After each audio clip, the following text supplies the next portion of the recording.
Well, you got me. By all accounts, it doesn't make sense.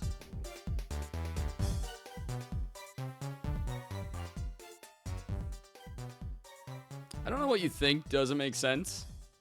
If you're referring to the title, I think the stream title makes a lot of sense. Don't question me.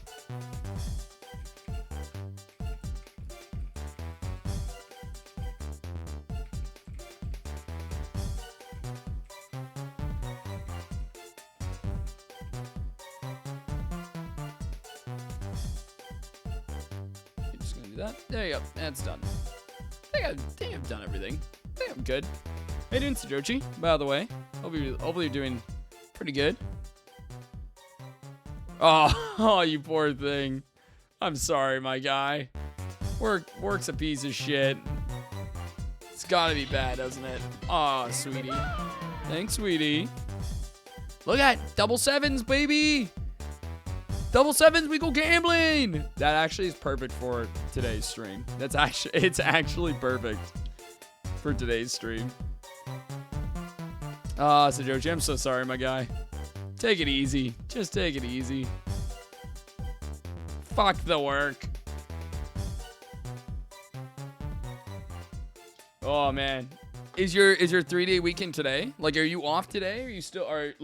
Are you off like Saturday, Sunday, Monday? Because I hope to God you're good today. I fucking hope. God. Ooh, God, do I hope for you. Off tomorrow, Sunday, Monday. Okay. At least, yeah, it's like at least you're home working, but like, you know, I get it. But hey, next 3 days, hopefully they're good for you, man. I'll cross my fingers. So, this is gonna be a really quick one today, actually. This one's gonna be really fast. DS is not like a super intense game to talk about. But don't take that as like not being good. It just like, it's gonna be a quick one because there's only 5 boards. 2 out of 4 people are actually working. Me and one other person. The other 2 are fucking useless. Oh, man, it sucks. It's funny that I don't really have to deal with that, like, now. Like, as a teacher. Like, it's just me, right? Like, the desk handles stuff. Some of the things. But, like, generally speaking, when I go into work, it's like, I'm the idiot, you know? It's like, it's just me to be a fucking idiot that day. So that's funny to me. Oh, you got this, man. Just get through today. You got this. But, yeah, we're going over Mario Party DS today.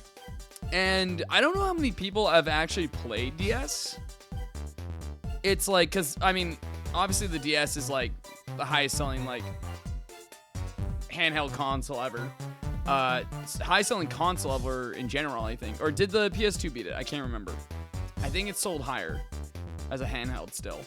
But I don't know how many people actually owned Mario Party DS. Like, I played with my siblings, and I played on my own, and the only time I did see other people playing it was, like, on school trips, like, traveling between towns, and you do, like, DS Wi-Fi play, or whatever, like, and give the game to everyone else, and you'd all play it on the road. So, like, I remember I have a lot of memories of playing this game on the bus, in between, like, sport events. So that's like a weird thing that I never had with any other Mario Party. I'm assuming maybe kids have that nowadays with like Switch Mario Party games, which feels even weirder to say out loud now that I've put that into the world. Yeah, that's a weird thought. I don't know how I feel about that. I don't know if that makes, I don't know how old I feel now. Yeah. Yeah, I'm a little old now. Feeling a little old now. Okay. But regardless, I do have some good experiences with it. I haven't been able to play this game in years. It did re-release on the Wii U Virtual Console, but you couldn't play multiplayer with it. So, no fucking joy there. If I find a way to do this online, I would love to do a game of DS, like play through all the boards on DS at some point. But I have to figure out a way to do that. But if I do, we'll show it off because DS is pretty... I think DS is pretty fun. Although, I think the best way I can describe DS, if you've not played it before, is this game's unhinged. This game just does shit. It's kind of insane. Yo, how's it go? TV Josh, good to see you, man. How you doing? Hopefully doing well today. I was just about to go over into what makes Mario Party DS an insane game to like go over or to like play compared to like other games in the series, because it's nuts. I'll tell you, it's this game is yeah, this game's just nuts. I'm doing good. Got a good day ahead of me. Going out to a pub later to watch my buddy have a jam, and I have my recital tomorrow. And doing some Mario Party before that, so that's pretty good. Can't complain.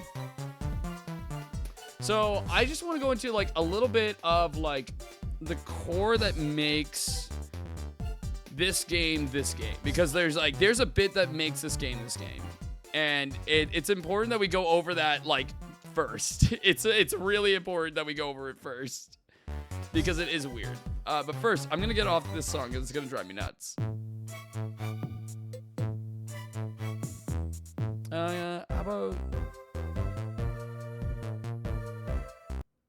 this one? Yeah, I'm gonna go with this one. We're gonna go with this one. Okay. So, here's the thing about Mario Party DS. There's a few things that kind of set it apart from the rest of the series. I mean, number one, it's theming, right? Mario Party DS has this whole, like, because it's the first, like, mainline Mario Party game on a handheld, like, that plays like a Mario Party. Not Mario Party Advance, not the card reader shit. No. Like, this is a proper Mario Party game, obviously, because we're talking about it. And it's the first one of its kind to be like this on a handheld. And they decided to take a mini approach to Mario Party DS. So, like, everything is mini themed. It's like all the characters have been shrunk down. All the boards are, like, mini places. All the mini games are, like mini focus. Like, it's really cool aesthetic. And, like, a lot of the mini games and a lot of the boards, like, work really well with that aesthetic. And they did a really great job, like, with it. Yeah, it's gonna be a good day. I'm excited. Mario Party DS is like one of the few Mario Parties that like really like takes its theme and like really goes hard with it for like every aspect of the game. Like, the only other examples I can really see that with is like Mario Party 3 and Mario Party 6 do that a lot. But that's about it. Like, those are the only real like games in the series that like really push their themes to the max. Like, you could say like Mario Party 2 does a little bit, like at least with the boards having costumes and stuff. But I wouldn't even go that far because it's not like the background of the game doesn't fit. Like, Mario Party 3 has like all the characters are stuck into a toy box, so all the mini games and all the boards have like this aesthetic of like being in like a literal board game or like a toy box. It's very cool.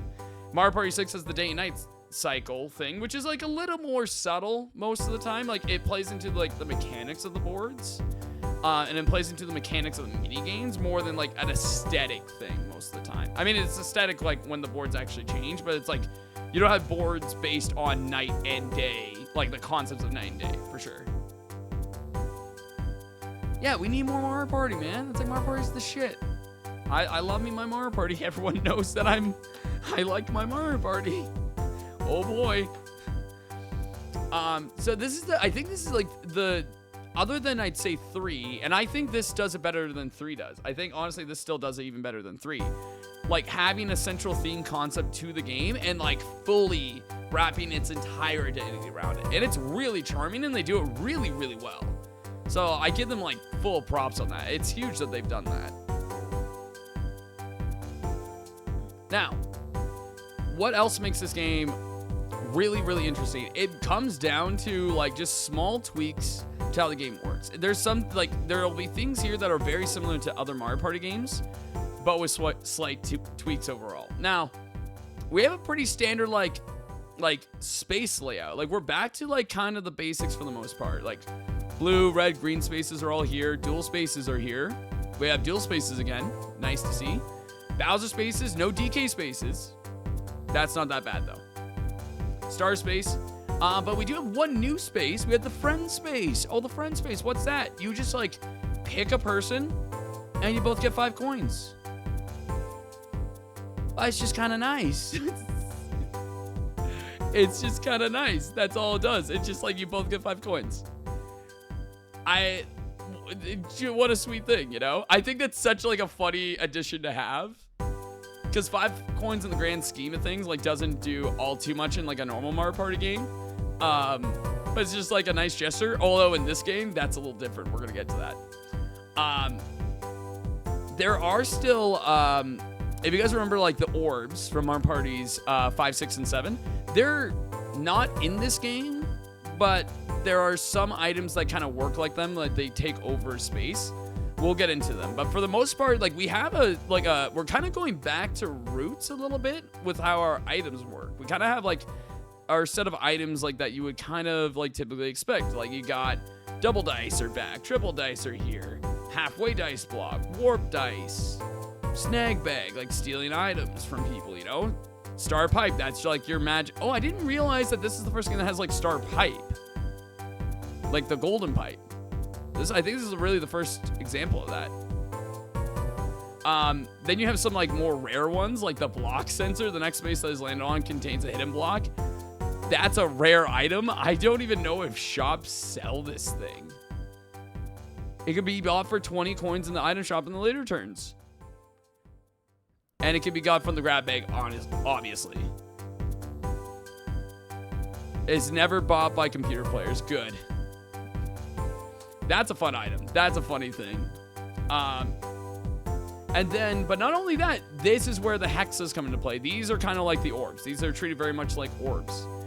You actually might recognize these from Jamboree if you play Mario Party Jamboree. Because there are some of those that are like this. And there's more variety here too. We have 10 and 20 coin hex ones. We have swap coins. We have 1-star and 2-star hex ones. And all those are like, you know, you steal that amount of money from players. And they're hidden by players. So you still have like the player symbols that you don't know what the space is until you land on it. So that's very funny. But you also have space swaps, so you can swap with players who land on it. Star block, whoever lands on it receives 1 to 3 stars. That's insane. Coins, very similar. Whoever lands on it has to hit the block as much as possible to gain the most amount of coins in 10 seconds. Yeah, so like these hexes are busted. Absolutely insane these things are. Most of them are bad. These ones are the only like really good ones for the most part. Now, sometimes they're available in shops, sometimes they aren't. I believe that most of the time you get them from like the item spaces, because there are still item spaces on these boards. Now, all this to say, like we have a lot of item options. For a DS game, a lot of item options. Kind of surprised to see this much, right? Here's like the biggest gimmick though, right? You will notice that most items don't cost that much. Like a triple dice in most other games is like 15, 20 coins. Only 7 here, 3 for a double dice. It's like, okay, that's pretty nuts. 1 coin for the halfway, 2 for warp. Like, things are pretty cheap overall. Okay, it's kind of nice. Kind of nice to have things kind of cheap. Not bad. Here's the other thing though. When shops in this game don't limit what you buy. You can buy as many items as you want. And when I say as many items as you want, I literally mean it. You can only hold 3 items. But if you want to buy 50 items, you can. You can just keep replacing shit. It will not stop you. You can just keep buying items ad infinitum. So if you see star pipes in there, you got enough money for 3 star pipes, fucking buy 3 star pipes. Go for it. This game favors money more than any other Mario Party game because of the item shop. If you have lots of money, you're winning the game because you are just buying out all the best shit constantly and just hoarding stars. It's insane. And it makes it, and you know what? I find that a little competitive. I find that a little fun. I like that. We're going into an ad, so I'm just gonna do a little break from the main bit before we go in. And I'm just gonna like talk about like a little bit, like I love the models of this game. This game's got such a cute aesthetic. I love this game's aesthetic. I think it's so funny. I think it's fucking lovely, this game. One of the things that we never get to see is like the like if you're doing teen names, you get to see all the fucking funny teen names in here. Lean Meanies, that's a pretty good one. Bad Mushrooms. Unlikely Pals, yeah, Yoshi and Wario. Skinny Stars is Waluigi and Daisy. That's a pretty funny one. Wilted Flowers. God, Wario gets all the worst ones, doesn't he? Rotten Peaches. Yeah. No one wants to work with him. Button Mushrooms? That's a weird one. That's a strange one for Daisy and Toad. Poison Mushroom. Just bad mushrooms. Star Supporters. Not even mushroom. You don't even get the fucking mushrooms tag for that one. Star Supporters. That's it.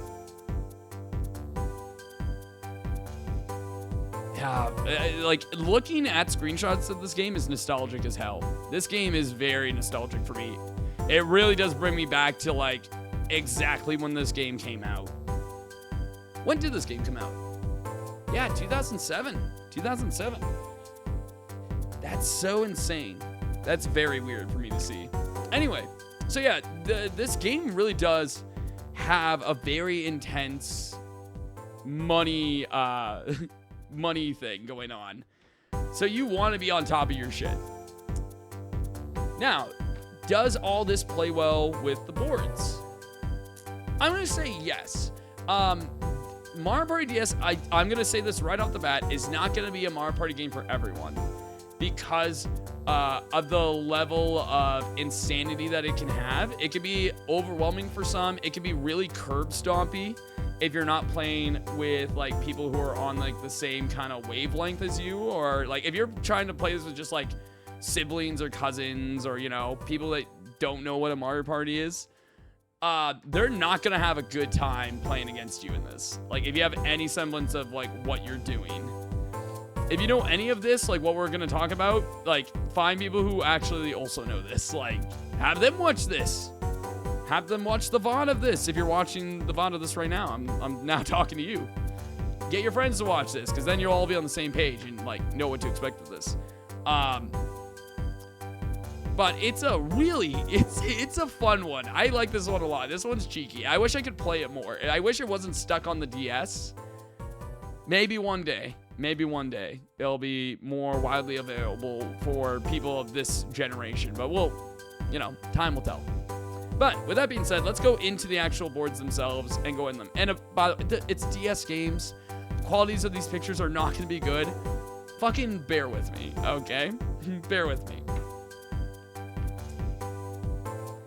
Now, right before we talk, let's get to our theme a little bit. Wiggler's Garden. This is our first board. And in terms of boards go, I really like this board as a starting board. I mean, you got your standard grass board, right? But condensing it down into the mini idea of like being in a garden, hey, there you go. You're fitting the theme while still maintaining that grass kind of like starting area that Mario games love to do, especially Mario Party. So it's a good twist. I like that. It's a really nice twist to see that. Now, let's go into what makes Mario Party DS boards a little more interesting as well. They're fairly small. They're pretty small boards, all things considered. I think that's like partially due to like just hardware. But yeah, like they're like you're never on any junction for too long, which makes moving around the boards pretty nice. It doesn't make you feel pretty good moving around the boards. They're all placed very nice, and I think that for the most part. We'll get into some of the other ones specifically, but like I think generally speaking, like the sizes of all these boards are really, really solid. So let's go into each of these and let's see what makes them all unique. Now, we won't go into much on like hex spaces specifically, like again, like just like capsule spaces in like Mario Party 5, 6, and 7.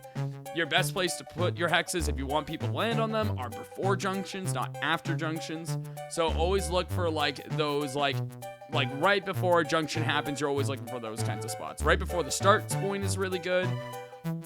Always in like a longer section, like maybe like toward, like always near the ending of junction points, or like where people like can't really escape from too much.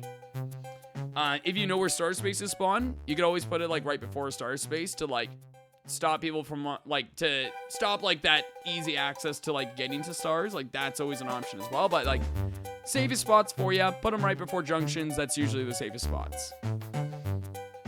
Now let's go to this board's events, because we got a few different events here. We got a lot of events. This game does have like quite a lot of events. And for a first board, there's a lot of stuff here. There's a lot of things happening here. Right off the bat, our first like main one is like the main gimmick of like Piranha Plant being on this board. Every event like basically involves flowers in some way. Piranha Plant's like the boss mini game character that like is associated with the story mode of this board. Every board has like a boss character that's associated with it. Piranha Plant's this one.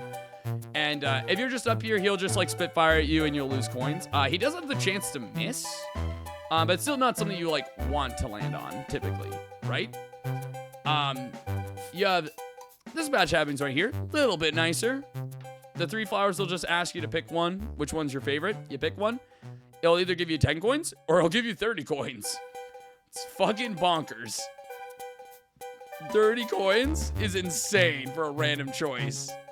Most mini games that you have to like fucking work your hardest for in other games might give you 20 coins. 30 coins for just seeing like, yeah, I like the blue one, is like so funny. These traps, not as nice. Landing on these ones, you lose 5 coins, I believe. Not even 10, 5 coins. It's not even that bad. More coins over here. You land on this one, little bit more work. You gotta rub the stylus on the screen. You gotta rub that flower to shake coins out, and you'll get as much as you can within like a set time limit. You can get a pretty decent amount of coins out of these ones. So again, high stakes here. And then finally, we got 2 happening spaces on these yellow flowers, and I believe these just send you back to start. You just go straight back to the start space, or they shoot you somewhere random. It's one or the other. I'm gonna double check. I want to have somewhat accurate information on this one. Yeah, 10 coins at the top, pretty straightforward.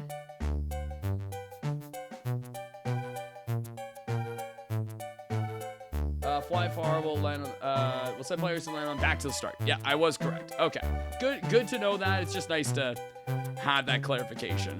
But yeah, like nothing super crazy when it comes to events. Like you basically have like two events that give coins, 2 events that lose coins, and 1 event that sends you back to start. Pretty basic, nothing crazy, but it's the first board. You don't need anything too nuts right off the bat. And again, item shop is the clear like biggest thing to like pay attention to in this game. You always want to know where the item shops are and getting to them as soon as possible. Especially to, like even at the beginning of the game, it's really valuable. I mean, even 10 coins at the start of the game, you can buy 3 double dice sets right away. So like it's definitely worth going to the item shops like on any of these boards right away as soon as possible. So go for it absolutely every time. There is 1 item shop right here on this board. I don't believe there are any more on this board. I believe this is the only item shop on the entire board. So this actually leads to like kind of another like nice trap. Again, when I mention hex spaces specifically and like where you want to put your hex spaces, right? Also, I won't lie, this song, oh, this is the main Wiggler's Garden theme. People, if anyone knew this, and I might have like pissed off a lot of people with that. Hopefully not. Right. I had to remember what I was doing. When it comes to putting hexes down, the general rule of thumb is like before junctions. That makes sense. But if there are specific things on the board that players are drawn to a lot, then it's also usually a good idea to put hexes around there as well. Oh, speaking of which, actually, I lied. You have your hex spaces here as well. So you have the item shop and hexes right away for players. So keep your eyes out for those hex spaces as well, because hey, hex spaces, baby, I like those. So because the item shop is so valuable in this game, this slew of spaces right here is perfect for Hex. Even though it's a junction, you can choose not to go this way. Your incentive, like, you're basically like, hey, if other players want to now use the shop, they have to risk landing on your space. And when it's like, could be 10 coins, could be 20 coins, could be stars, it's probably not worth it. Even a swap space can be helpful in here, right? Like to get you to a shop too if somebody lands on it. Now, that swap spaces are always dangerous. That can always backfire on you. If you're in a good position, somebody knows that they can land on it, that's dangerous. Watch out for that. But otherwise, great extra spot to put stuff. And this is like a normal board with stars. Like the star space is always changing where it is. So don't worry about like occupying a specific area in the board. The star is going to constantly be moving. It's 20 coins like it normally is. Pretty easy to get around. Now, one other thing about final events. I don't normally talk about like the last 5 turns events very often because they're all different in like most of the series, and it's very you never know what you're gonna get. But this game really likes the 5 coin star event. It really likes the 5 coin star event. I don't know why. I've seen it so much. I actually remember like almost every game having this. So in the last 5 turns, a lot of the times what can happen is you can get all the stars in the game cost 5 coins. Having movement in this game is really important for that reason. So I always recommend like near the end, like if you're getting close to like the last 5 turns, stock up in some movement items if you don't have them already. Cause going around like getting a high roll and just getting a bunch of stars for 5 coins in one turn. Cause again, the boards are small. If you roll big on like a triple dice, you can get around this whole board and get like 3 stars in a single turn. It's nuts. It can be insane. And high star counts are going to be really big. Just wait. We're going to get to more of those. But when it comes to like first board of the game, what we're looking at, like what we're kind of like seeing here and expecting here, it's not that bad. It's not that bad. We actually have like a lot of like pretty decent stuff on this board. It's a really neat one. I like this one. I like this one quite a bit. It's not like, because the events aren't super exciting, it's not gonna play super high, but it's gonna be in the good time all around. Like this is like a solid board to start off with. Like it's nice. It's nice when a starting board like ends up in this tier. Just hopefully that, and we'll see how that trend continues for the rest of the boards.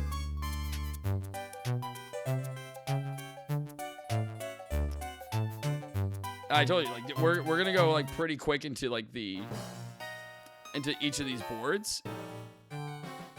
Now the music on this board always makes me laugh because it doesn't feel like it matches the tone at all.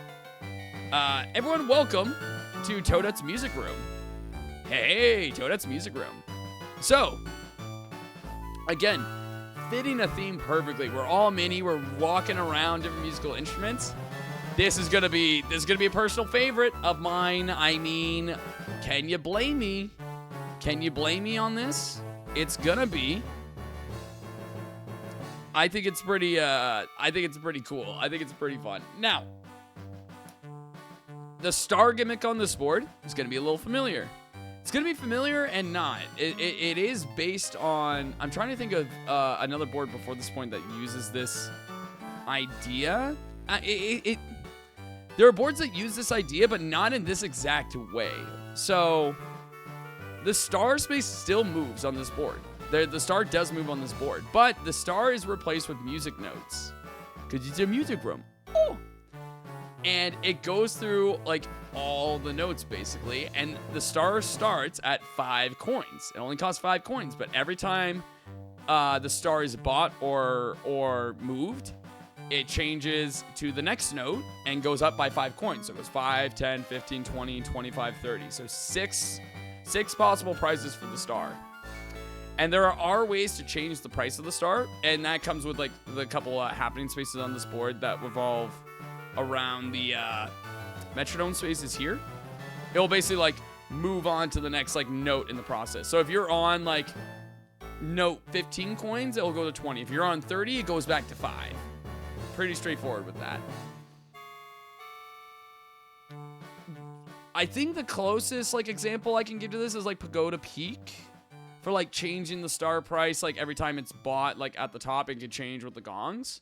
But that star is stationary. That's a stationary map.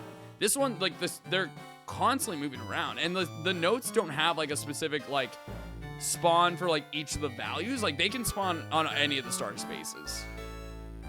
That's pretty cool. I do like that. And again, it feeds into that nature of this game, like being like really big onto like the high coin counts, like especially when you get to like that 30 coin star. And like most people still won't have a problem like purchasing the 30 coin star. So it's like stars move really quick on this board. They can move very quick. So let's go more to the rest of the events on this board, because we got a lot more happening on here. We got a lot more interesting things going on with this one. Right off the bat, obviously, like being able to change like the price of the stars, very nice, very good to like, and it swaps their places too. So if somebody's like near one, you don't want them to get one, there you go. You moved it, got it out of the way. We got 2 of the horns here. These are very helpful. If you land on these, they will spit you out right before the star space. The fact that there are 2 of them on the board is insane. And it's like movement isn't crazy again, like because you have so much movement options and the boards are small. But it is like just a nice thing. It bumps your happening count up, so that's not bad. Negative event. You have one negative event here with Hammer Bro will come and whack the shell of the drums. Just spits you back out at the start. That's not that bad. In the grand scheme of things, going back just to here, you watch what? 5, 6, 7, 8, 9. 8, 9 spaces that way. A little bit more if you go this way. Realistically, not that bad. Not that bad. Now, you don't have a shot before this, so you could get trapped in a little bit of a loop. That's a little worrisome, but you also have the, like, you have more of a chance to, like, because of the first junction, like, letting you decide kind of where you land, you can kind of put yourself in a good placement to, like, get past it. So this one doesn't get you stuck too often, which is nice. But if it does, funny to see. We got 2 other events. This one up here, the piano. Very straightforward. It just gets you to play the piano. You play some tunes, you do it right, you get some money. Fuck yeah, we big fans of this. The last one, interesting one. The violin will randomly call a player to your location. It will just take somebody and bring them to you. That's pretty funny. That's pretty funny. You can fuck with somebody with that. Now, that's not necessarily a bad thing for some players as well, just depending, because this board does have its hex space. There's a hex space right there, so you can get your hex stuff. Actually, it has... Does it have 2? I think this is a hex space. It's really hard to tell, and it's been a while, and I wish this was, like, better at showing it, but it's hard to tell. But I think that's another hex space. So you have 2 hex spaces. Maybe one if I'm blind. But it also has 2 items shops. Now things are getting more dicey. This is more... So now blocking off and, like, try to stop people from going to a shop, a little bit harder because there's 2 of them. They have other options, right? But if you can potentially block off either of them, then not bad. But they're also right at the beginning of junctions too. So it's even harder to kind of like stop people from like going that direction. Like you have 1 space each so that you can kind of like put a hex space on. So it doesn't give you a lot of wiggle room. But you do have like the fact that it is before junctions, you do have like these large gaps of spaces to kind of work with in here. So, like, this entire section is great for hexes because it's so populated. Plus, it's, like, right where you get a hex. So, it's a pretty nice one. This stint is also pretty good. Because once you end up in, like, this junction, you're on this route for a while. You don't get out until this junction right here. So, kind of, like, this point onward is, like, very strong. This is a very good spot, especially... This one, considering the violin event, brings people up here. But even this row of spaces is still good to, like, work with. But if you want the best best spot on the board, like the most populated part of the board is here. Like this is definitely like where you want to be like putting them the most. This area is not seen as much unless somebody's like trying to get like, you know, to land on a metronome specifically or go to a star that's over here. Because it's like most people are trying to go down to go to the item shop because it's so fucking broken in this game. So I wouldn't prioritize hexes in that zone, unless you're just feeling like you want to spice it up, basically at that point. But most of the time, this little zone doesn't have as much of a purpose. This event would be better in most other games that have like this like star mechanic, but because this game really loves high coin games and stars being cheap and items being like buying so many items at once, you move around the board so much anyway. So moving the star isn't as valuable of this game. And even like and I mentioned that even with like the teleporting to the star space, same thing, right? It's like because the boards are smaller and you have so much, everyone has so much movement available to them, it's not as important in this game. So the events are fun on this board, but they just don't add a lot of impact to it overall. You probably honestly get more impact from the events on the Piranha Plant board, just with how much money you get from events. And like the only like really the only event that really like adds a lot is the Hammer Bro event, because it sends you back to start, and it usually like that stockpiles a lot at the opening of the game until people like actually actively like get to their item shops and such. But a lot of the other events don't give you a lot.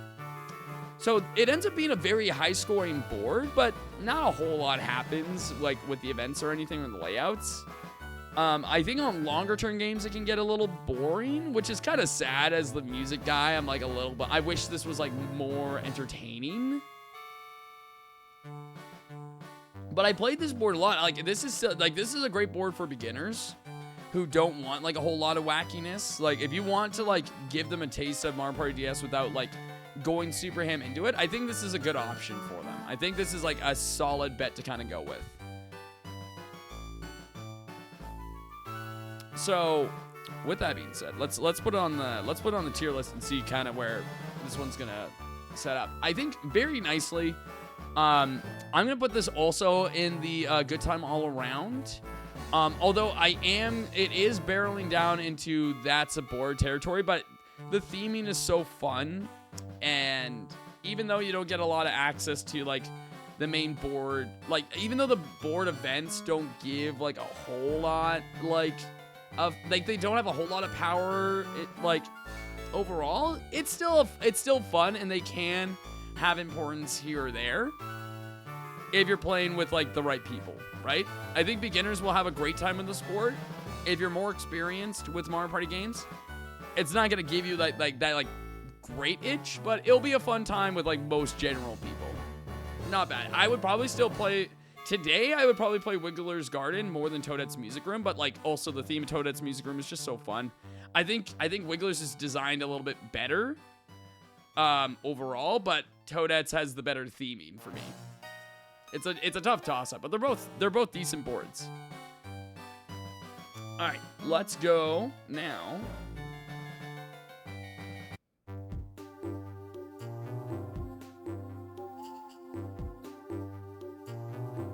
Let's go to the next board. DK. I think this is DK Stone Temple, which is funny because there's no temple. Or is it Stone Statue? Oh, great. Now I need to know. Now I need to know what it is. What is it called? Yeah, DK Stone Statue. Okay, I was like, it shouldn't be temple. I fucking hope not. I hope no one's climbing in that ass. No one climbing DK's ass, please. Oh my god. So yeah, this board is fair square, but worse. Oh boy. Oh fuck. If you want lopsided, oh my god. Jesus.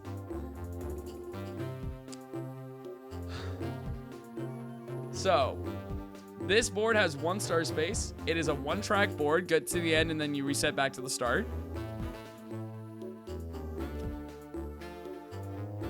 This, okay. So, stars still cost 20 coins. The price of stars do not change unless it's the last 5 turn frenzy thing. In Fair Square Mario Party 6, the star space that's in that game does have a cap. You can only buy up to 5 stars. DK doesn't give a shit about that. DK doesn't give a fuck about caps. You can buy up to 99 stars, which is the star limit of the game anyway. If you have the money, DK will take your money. You buy 15 stars at once if you have the money. DK's all for it. In the last 5 turns, if you get the 5 coin frenzy thing, this is nuts. It's nuts if it happens. Now, there are things to stop us from getting to DK. That's kind of like the theme with this board, is it tries to stop you from getting to the star space most of the time. With high movement dice, it's kind of hard for it to stop you, but it will try. So let's go over it a little bit here. So, events right off the bat. Right here, Dry Bones is kind of the boss character of this board. He doesn't do a lot. He just opens his coffin and slams it. If you're in front of it, it just brings you back to start. Pretty straightforward one. Honestly, it's like, because this is a junction path, you don't even need to take this path. It is safer for the top section, which we'll get to. But if you know you're going to land on this, like even from like the first junction, you can just take the other path, you're fine. This event doesn't get landed on too often. But right beside it, you have another set of happenings, like not even disconnected from like more spaces. It's just another event right beside it. 4 event spaces right beside each other that are 2 separate events is insane. I can't even think of anywhere else in the series that this happens, where it's different events. More happening spaces at once. We'll get to that. But this one's pretty straightforward. Bees are going to fly out of the hive. This is actually a good bee event. You just tap the coins that the bees have as they're flying out. Keep the coins after. They have regular coins and red coins. So you can get quite a bit of money from this. So it might be worth taking this path if you want that extra cash. But if you do take that way, you skip out on the item shop. The only item shop, by the way, of this board. So another reason to not take that right path is because of that item shop being right there. But what's the dangers of taking the left path? Is there a reason you wouldn't want to take the left path? Yes, there is. There are bad reasons to take the left path, but overall, they're pretty... you know what to expect when you're going this way. So, most of the events that you see on the logs, you'll see a lot of empty happening spaces. Let's talk about the rope ones first, because you can infer this one pretty well just from looking at it. If you land on either of the happening spaces, then you'll just walk across and go to the other side. Either it's going to bring you closer to the star, or it's going to bring you further away. It's snakes and ladders. Except the snakes and ladders are together. They're both snakes and ladders, and it just depends on where you are, how it activates. It's like if snakes and ladders was snatters. The other happenings, for the most part in here, activate the barrel event. What's the barrel event? The barrel event sends you all the way fucking back. All the way back down. I believe it brings you to the red space here. I believe that's where it brings you. I'm gonna see if I can clarify that to make sure exactly where it fits you, but it might not even like tell us. Let's see. Oh, I lied. It doesn't chase you. It just makes you lose 10 coins. Never mind. The board doesn't want to stop you at all from getting to the top. I must have not remembered that. Okay, never mind. Fuck me then. Losing 10 coins sucks, but it's not that bad. And it will hit other players in the vicinity, so you fuck over other players with it. The only other event there is a vine event. And I'll be honest, I have no idea which happening space activates it. I have no fucking clue based on this image. I can't tell. I think it's either this one or this one. I'm not certain. I have no idea. I can't remember for the life of me, and it did not say. It does say where it is here, in front of the tricolored vines. I don't see any fucking tricolored vines anywhere here, unless I'm colorblind, which I'm pretty sure I'm not. So take that with what you will. But if you do it, you have the choice. You have the chance to like pick one of the vines and win an item. I believe it's a double, triple, or halfway dice. Pretty straightforward. Pretty straightforward. But that's it for the events. Like, this game is mostly just like, can I get to the star space as much as possible and buy as many stars as possible? That's the goal. Especially because since the star space doesn't change its value until the last 5 turns, like, the first half of the game, go buy as many stars as you can. Buy. Get there as fast as you can. Buy big dice. Get big movement, get there fast. That's the goal, right? And if you can't afford the dice, then you're probably not affording the star anyway. But it's pretty good. And because this is a one-track board, like, basically everywhere is going to be interacted with at some point for the most part. So hexes are fairly strong on this board as well, especially in specific areas. Because we only have one hex space and we only have one shop, but everyone will pass the hex space at least once every rotation of the board, no matter where you go, because it's right at the start. It's right at that loop. So putting hex spaces in this zone is a perfect spot. Putting them right before the star, another perfect spot, right?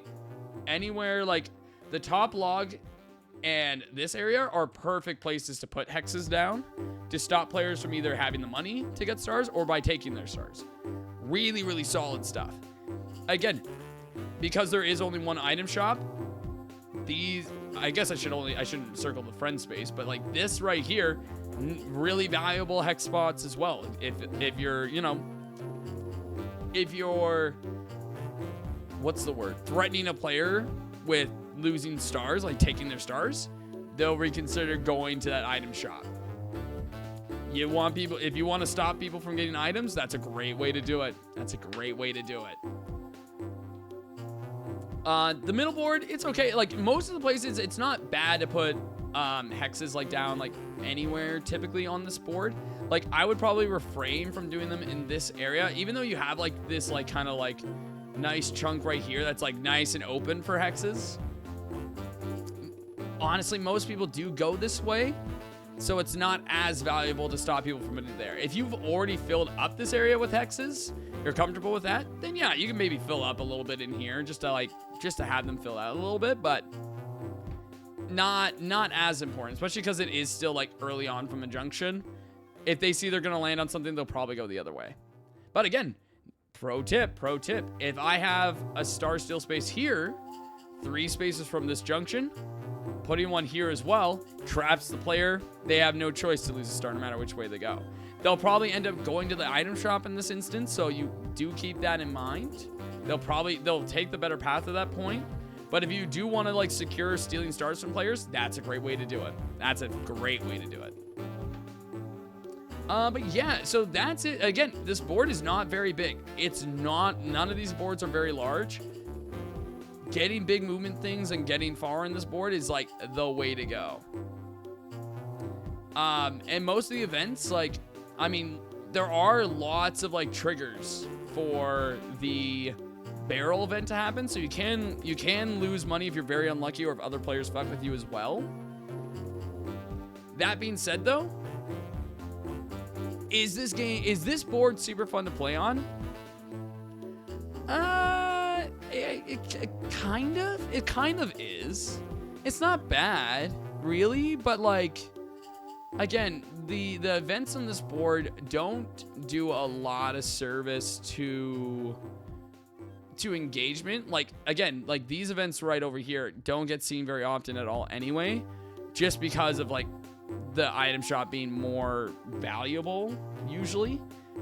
It will become more of the standard path if people start trapping the hell out of like the opening area, but like you are kind of trying, like, your general reaction is going to be to take that main path, and if you're lucky, like, take the shortcuts up a little bit as well, right? So there's not a whole lot that, like, kind of happens on this board that, like, has a great effect. Buy multiple stars at once is a fun concept for sure.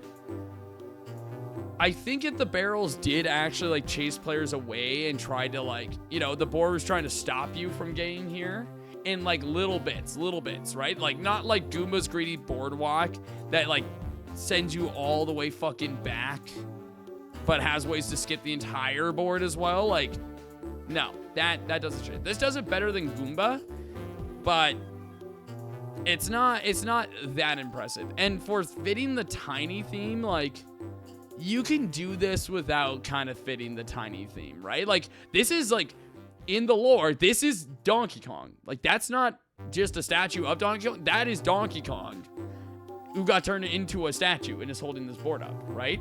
But you could very well see this, like, as just a DK statue that's big that the players are just running on. Like, it doesn't have to be, like, this fits the tiny theme, like, probably the least overall.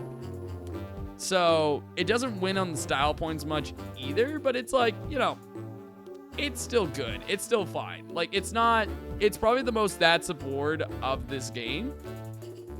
Not horrible, but not impressive.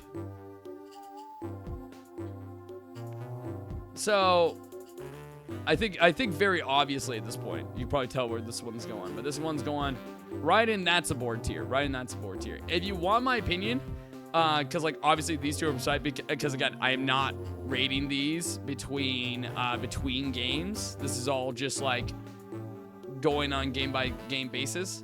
Like, Goomba would be lower on this list. DK would be, like, mid on this list. Probably mid, maybe mid-high.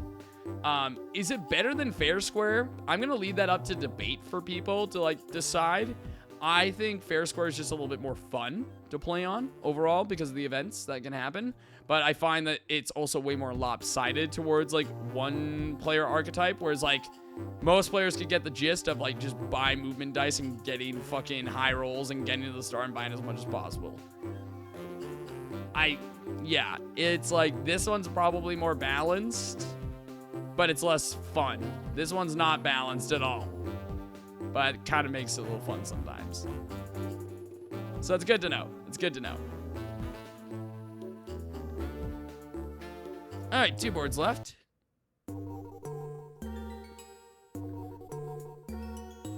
Spooky time. Kamek's Library. I think it's like Kamek's Magic Library or something like that.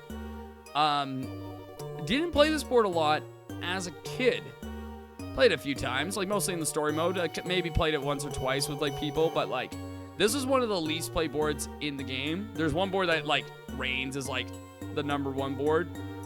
Spoiler, it's the last board. We'll get to it. But this board does do a lot of things that other boards have done before and kind of combines them. Is it good or bad?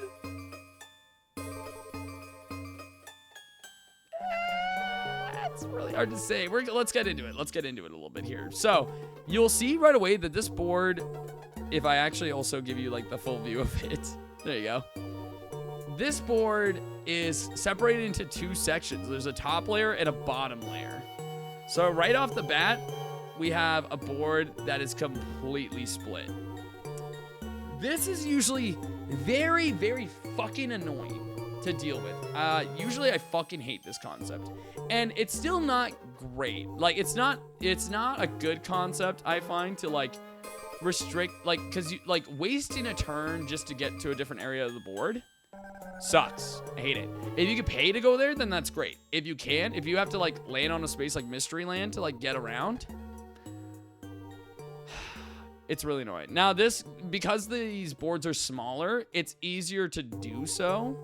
And they usually have, like, looping junctions to make it easier to get to them. And there's more of the happening spaces. So it's not as big a problem on this board. It's neat that they introduced it. But it does work a little bit more on this board too, because of the star mechanic on this board, because it is different again. It doesn't look like that, but this is a let's go gambling board. This is a Neon Heights gimmick board.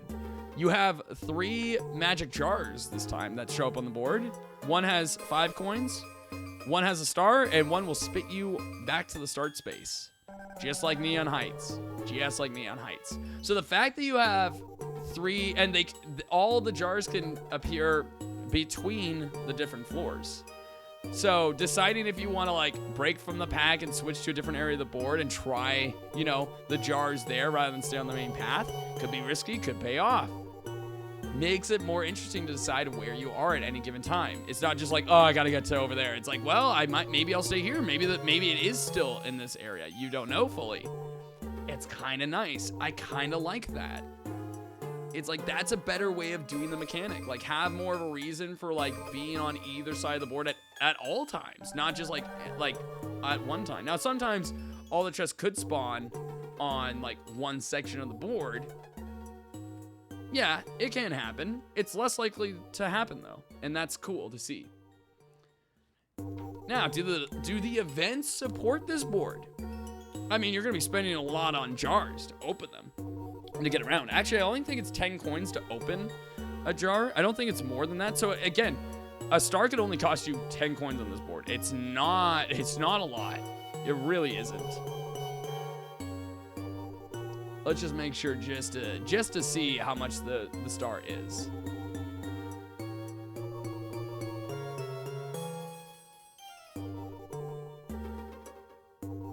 Let's see. 10 coins. Yeah, it is 10 coins. Okay, wanted to make sure of that. So 10 coins a jar. Like, it's very cheap. It's very, very cheap. And do we got ways to get money and shit? Oh boy. Yes, we do. Let's take a look. So, right off the bat, your most important happening spaces are obviously the ones that are going to let you travel around the board. The bottom section has 2 sets. The top layer only has 1. Again, the boards are small. It doesn't take too long to get like anywhere on the board. And the top section has some pretty enticing stuff. So even though you have less ways to like to get back to the bottom section, there are things worth doing up here as well. So don't let that be like a deterrence for you either, right? And especially with the bottom area, like having these loops here that you can just like go on over and over and over again makes it really easy to like land on them. Another thing that helps is this right here. Not a standard event that you would like land on, but you can choose to jump across this book for like, I think it's like 3 or 5 coins. Not a lot, but it lets you like get a little bit more movement decision like out of where you land. It's kind of nice. The bottom section, you'll notice that this board also has no dual spaces. No dual spaces on this board. You're not going to see them here. Unfortunate. I love me my dual spaces, but I get it. I get it because of the way that how much options it has. It doesn't want players bullying other players, but I like to bully players, so I'm a little bummed, but okay, whatever. Other happenings. These right here on the bottom path. Or bottom section, I should say. These are great. You rub the screen to clear the image. You get money if you do it. Pretty good. I think it's like 10 to 20 coins. Pretty decent amount of money. The other main events on this board are in the top section. The crystal ball, that's the bad one. Yeah, Kamek shows up. Kamek's not nice. What does Kamek do? Takes all your fucking items away. And then swaps you with a random player. That is kind of funny. Although it does have the chance of doing that exact same thing. Oh, actually, does it take... Yeah, it takes all your items. Yeah, I'm remembering that right, I think.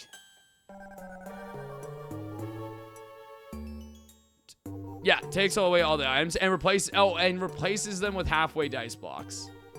So now you have all these halfway dice blocks, which is, I mean, at least it's something. But it will still do that in the other version of the event. But instead of just swapping you with another player, it swaps all players.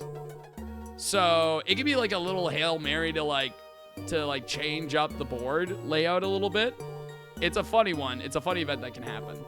But more importantly, what you really want up here is the item shop is up here. There is another one on the down path as well, but obviously like having an item shop at all, very nice.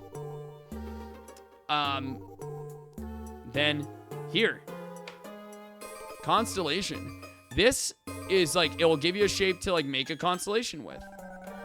And what do you get for doing that constellation? Oh, not much. Coins, like maybe 20 coins, maybe a star pipe, maybe a star. Yeah, you can just get a star from doing this event. That's insane. A star pipe in this game is basically a star. I don't know if the star pipe, I'm pretty sure the star pipe brings you directly to the correct jar that has the star in it. I don't think it can bring you to a bad one. But like I said, it's only 10 coins to like open one anyway. Like that's insane. That's basically that's a freebie there for you. There are 2 item shops on this board. There are 2 hex spaces on this board. And with the way that the board is laid out, they are like right beside each other. Like you activate them like right after each other, especially the bottom one. Like the fact that you only have 2 spaces in between the hex and the item shop, that's insane. That's insane. So if you're gonna place hexes down, where should you put them? Near the item shops is the best. This section of the board, and to be honest, everywhere up here is like, that's prime real estate. Everywhere else, you don't have to worry about as much. Most people, like, going to this side of the board is more just to, like, have another option. Like, if you want to land on the coins, or you want to land, like, you know, if your dice roll ends up, like, being able to teleport you to the other side of the board, like, easier, then maybe that's how you're going to do it, right? But, like, most of the time, it's like, you want to go where the item shops are, you want to go where the hex spaces are. And because they're both situated on this side of the board, this side of the board suffers a little bit more. Now, if you're only on this side of the board, you're not going to activate the money events. Little bit of a bummer, but might be worth it. You will have times where you want to go to the right side of the board, but you're definitely favored to go over here. So, little imbalance there, but it's not the worst. It's not the worst kind of imbalance, especially because, again, the board is small. All these boards are small. Going around to any area isn't that much of a trouble. Especially if hex spaces are involved and you want to avoid a punishment. It's not that bad to go over to another section if it means you just can't access the item shop right now. You probably have another movement item that you'll be able to use next turn and get right back to it. It's not that bad. The upper section, though, oh my god, what a trap. Fucking Christ. This is, like, other than, like, near the items shop down there and the hex place down there, put your hex spaces up here. This makes this place a complete landmine. Like, it is just a war zone up here. Like, especially, like, before the stars, before the item space, especially, like, oh my god, this place could be evil. Before the happening spaces to get out. That's another great one. Like, oh, it could be, this is a trap board. For sure. This is a trap board, 100%. Don't play on this one with beginners. Don't play on this one with beginners. They are gonna hate it. They're gonna fucking hate it. Play with people who are, like, down to scheme and down to be, like, naughty little bastards. That's what this board is for. Use that to your advantage. Otherwise, do not partake in this board with other people. Beginners are going to not like this. It's kind of it's funny to have a board that, like, has, like, a direct, like, separation to it.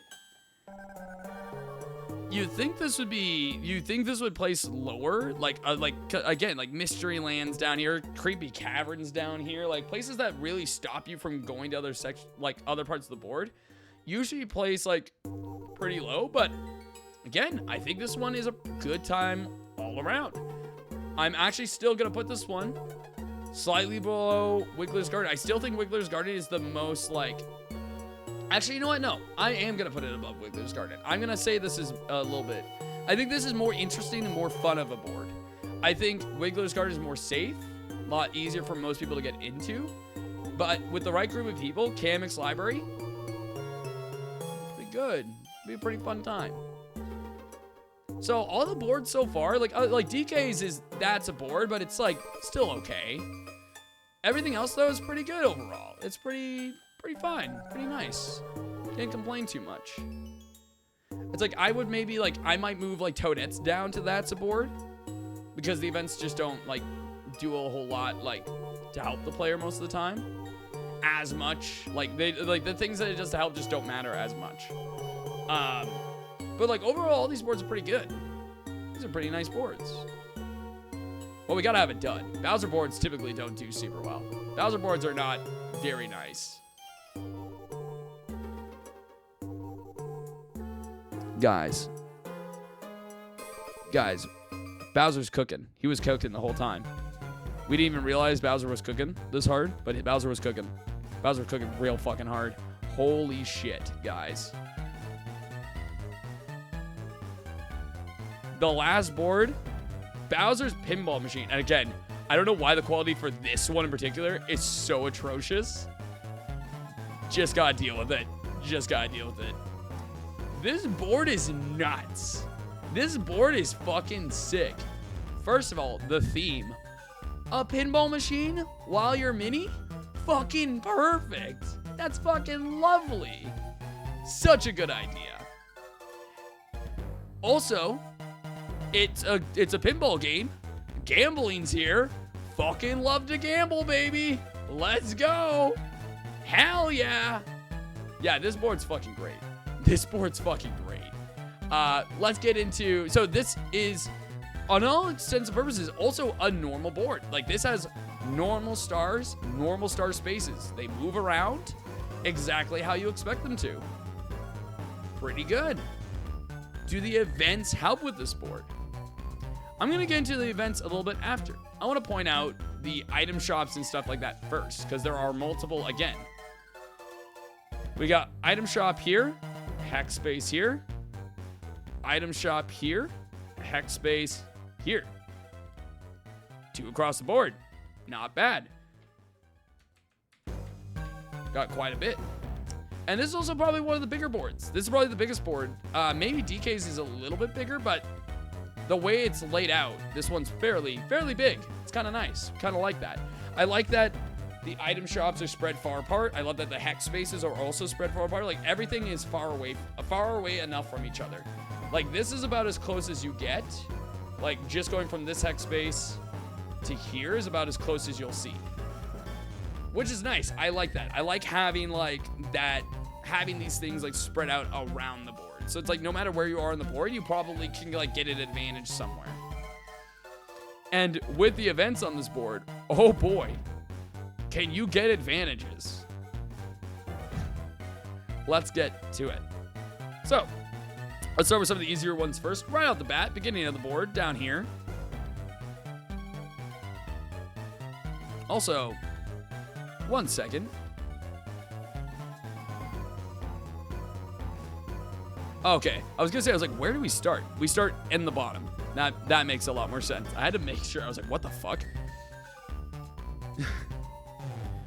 So, here's the stuff. Here's the real shit now. Okay, start the board.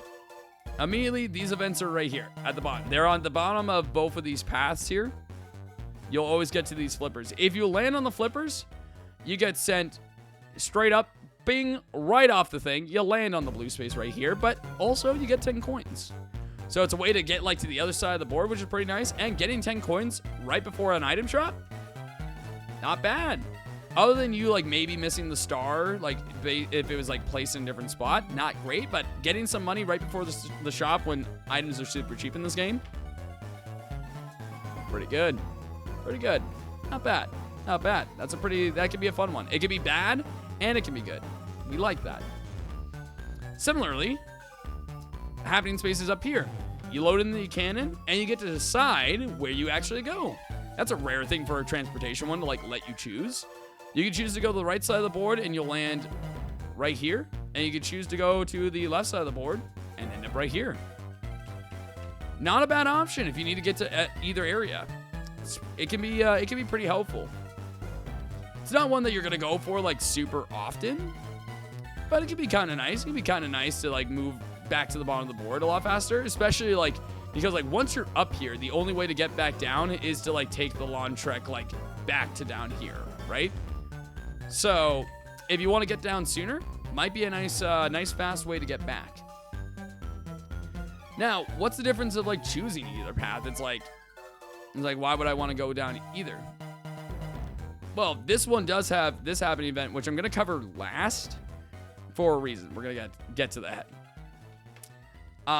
But you can go down this normal path and hit this event as well. Ooh. Ooh. Gambling. This is just straight gambling. You bet how much money you want. There's a 2 times, a 3 times, and a 5 times on this wheel. The wheel spins, it lands on it. If you got it right, you multiplied your money by that amount. If you didn't, bye-bye money. That's how gambling works. This could be an insane way to get wealth.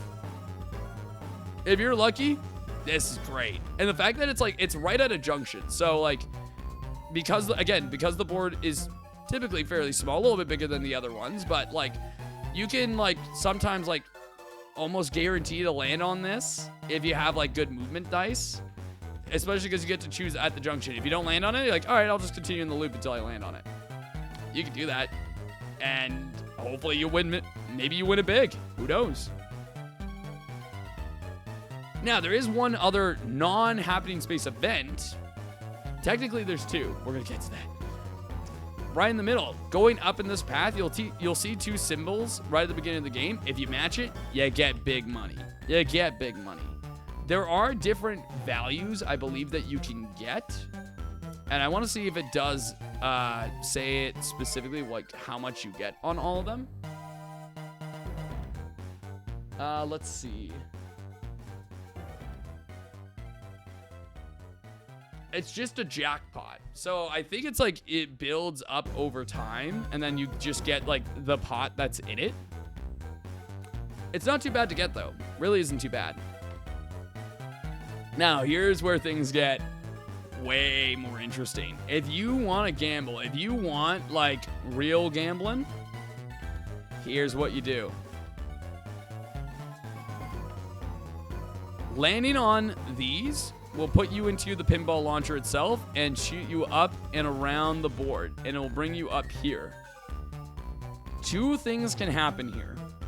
The first option is you go straight down and land in the Bowser fuck zone. This is the Bowser fuck zone right here, and you will see 5 happening spaces in a row. These happening spaces are brutal. Let me read you just like what it does exactly, because this is funny, okay? At the Bowser zone, there are 5 green spaces. If the player stops at one of all the green spaces in the Bowser fuck zone, it will activate 0 flame. If the player has double dice, triple dice, warp block, or star pipe, they can easily... Oops, wait, no, I read that wrong. I skipped a line. If the player stops at one of them, Bowser spits out the 0 flame, and the player loses all their coins and their stars, but not their items. That is the most punishing event in any Mario Party game, period. There is no event in the series, before or after, that takes literally everything you have. Yo, that is pinball. This is pinball gambling board. These 5 event spaces are the most powerful fuck you event in the series. If you do not have a movement-based item, do not go here. Do not risk it. It is not worth it. Unless you are really desperate. Because if you're that desperate, if you're that low, if you don't have money, if you don't have stars, then what else can you gain from this? Well, if you're flying through here, you might just hit the bumper and it might shoot you to this spot right here. What happens when you land here? You activate an event to hit a block, 1 to 3. Whatever number you get that many stars. That's it. You just get 1 to 3 stars just for getting there. That's it. Now, Are you more likely to go to Bowser than you are to go to the Star Space? Absolutely. Yes. But getting 3 stars? I mean, come on. If you're already down on your luck, fuck it. Why not? You might as well. You might as well. This board is insanely cracked. This is an insanely cracked board. The star count and the money count that I've seen on this board is actually insane. This is probably the easiest board in the series to like max out your coin count by a long shot. The DK Temple one is actually the easiest to max out your star count, I think. But this is by far the easiest to max out your coin count. And the only event I wish I had on this board was an event to gamble my stars. I wish I could gamble my stars to potentially win even more stars. That's like the only other thing I wish I had. Like if this fucking machine also let you do stars, yeah, we'd be talking fucking big. Like if this like imagine this board like can like flip inside out. There's one for coins and there's one for stars. And it's basically like double, triple, or take your stars. Like that would be sick. That would be, I think that's the thing that would put this into like peak board. Like I would say like this is one of the best boards in the series. Absolutely one of the best. This is still up there as one of the best boards. This one's still absolutely great. But again, because of the way Mario Party DS is, it's not going to be for everyone. It's not going to be. I think if you're going to play DS though, this is the most fun board that you're going to play on. You know, like there's no way. Like if you're playing DS, you're probably, if you're going out of your way to play Mario Party DS in the year of our Lord 2025, then you probably know what you're getting into. This is the most insane board to play. It is one of the most insane boards of the series, just as a whole. It's just that bonkers. It's good. It's good. It's definitely a good board. It's fun. I'm gonna put it in the so close tier though. I'm gonna put it in so close. If this board was in like, if a version of this board was in like Mario Party 6, 7, Jamboree even, it would probably be in the top tier boards. It's so close. It's really, really close. It's a fun one. It's a really, really, this is, I can't believe this board exists, honestly. This board features gambling so much that it was like literally taken off, like it was like changed for I think South Korea. Like a lot of the events are like changed to not be gambling, which is like, yeah, okay, fair enough. I get it. But if you're playing the normal version of this board, fucking Christ. It could be a really cool board. It could be a really cool one. Let's just say that. It's not enough to get into the top tier. It's really, really close, but just not there enough for me specifically. If you put this in top tier though, I wouldn't blame you. Wouldn't blame you at all. I'd be like, you know what?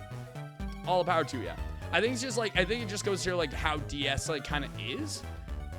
It's really underrated, but it's also like one of the most unbalanced Mario Party games ever. Just ever. It is not balanced. It just, no, it's not. Not even a little bit. Not even a little bit. If the items costed a little bit more, like more around like what their normal values are for like other Mario Party games, oh yeah, like honestly, you could probably bump up like that would probably bump up the Bowser board to top tier. But because you have like, you probably have access to like movement shit and all this other stuff like all the time, you're probably getting out of a lot of more trouble than you're actively getting into. So kind of diminishes those things a little bit, but no disrespect to the DS crew. DS gang, fucking strong entry. If you're an insane little gambler, if you're like just this little like knob of a person, you're probably gonna have you're gonna have a great time. If you're like me, you're gonna love this game. If you can set up the trouble to set it up for people to be able to play, you're gonna love it. Everyone else, they're probably not putting the bother in to play it. So, but that's it. This was a short one, guys. I told you, this one was not going to be a long... There's not as much to talk about when it comes to Mario Party DS because the boards are so short and, like, the strategy's pretty cut and dry. Go to item shops, buy movement shit, go buy stars. It's the same on every board, basically. It's just they all have a different flavor of it. What flavor you prefer might change on a person-to-person basis. That's how that typically is. That's how I typically feel, though, about these boards. But a good selection overall. Pretty strong crew for being a DS game, being the first, like, handheld Mario Party, and, like, proper Mario Party. Again, I'm not gonna hear out you advanced fans like Jesus. For being a real Mario Party game, the first one on a handheld, good job. Pretty solid take. I wish we got more of them like this on the 3DS. Really wish we did.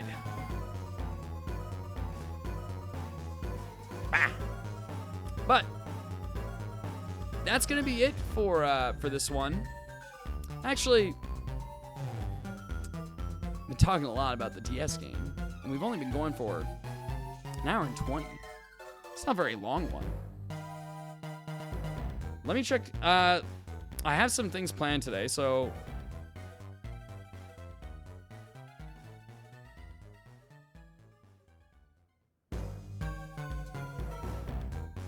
Just gonna double check just to make sure.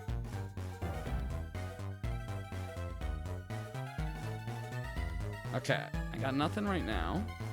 How long do I think it would take me? You know what? You know what? I'm gonna leave. You know what? Just like how DS has the mini theme, I'm gonna have this as a mini VOD. This is gonna be a mini VOD of just the DS games. Only an hour 20, like an hour and a half, compared to like usually the 3 or 4 hours that these are like normally. And what I'll do next time is we'll do a combo. We're gonna do a combo next time.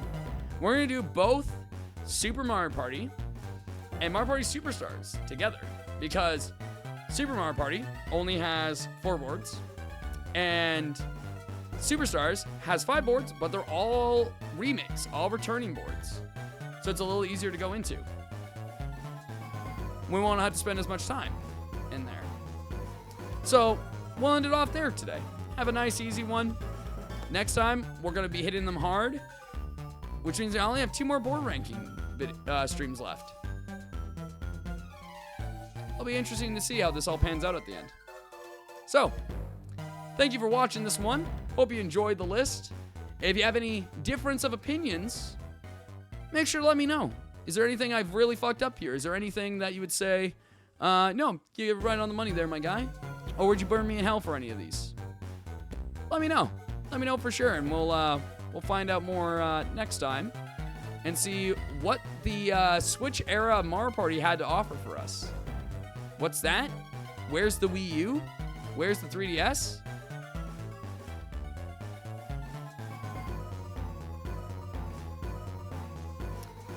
I'll see you guys next time. Because fuck all that shit. Have yourselves a good one. Take care. Bye-bye.